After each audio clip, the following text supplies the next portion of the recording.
So super stoked about my install. I use, this is again Fettronics, and I used posts, aluminum posts. Originally I had made an aluminum box that this was going to bolt to. I was going to drill and tap the holes in the aluminum box, but then I noticed that some of the terminals were actually going to make contact with the box, and I didn't want to arc it out or anything because it's all aluminum. Where, you know, if this was plastic, it wouldn't have been an issue.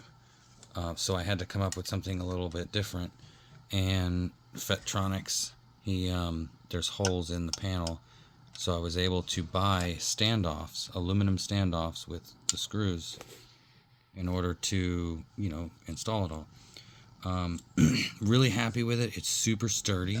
It's not moving anywhere.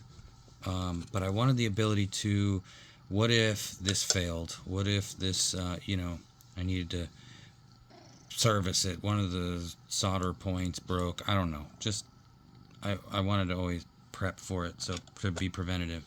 And then that's Max. He's all up in my grill over here. But anyway, so it's pretty easy. I really am happy with the way that this turned out. But super easy to take the screws out if I ever needed to service it for any reason or replace it for any reason. I still have to put the red film on the inside, you know, against the backside of the armor piece, which as soon as I get it, I will install it, and I'll show you guys what it looks like after that. But those are the posts by themselves, and what I did was, in order to get, some of these are shorter than the others because of the curvature of the armor piece. So what I did was I actually installed it. I installed each one of these posts on the circuit board itself, and you know, I have pictures of it in the thing that I'm posting. But when they were on here, I just took a file and just filed it at that angle, you know, being careful not to mess with, you know, not hit anything, and then just kept testing it, you know, over and over until I found the right level, where it was flat across there, even though there's a curvature here. Once I had that established, then I just put the epoxy down, and I put clear tape all the way around here and on the faces of this side, because these holes are so close. Well, not this one, but these two are so close to the edge, and I didn't want any of this epoxy getting stuck to this. So I was able to, the epoxy did stick to the tape on this one, but I was able to pull it off and take the tape off, so it wasn't a problem. So these came out completely, you know, unmolested by the epoxy. So these are really sturdy.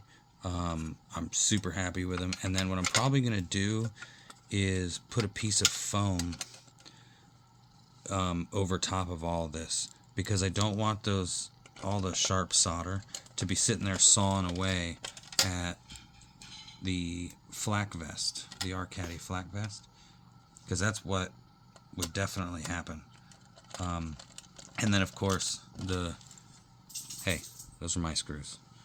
And of course the salt water and sweat, you know, would definitely be a great conductor. It's obviously only 1.5 volts, but, or it's more than that, because 1.5 times 3. But it's more protecting the board and making sure that it doesn't short out for any reason. And again, to protect the flak vest from all those sharp solder points. But pretty quickly it's back together.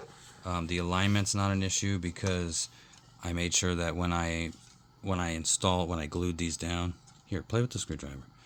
When I glued these down, I made sure that they were straight, so that I wouldn't ever have to worry about realigning them at any point, so they were always just going to fall into the same point.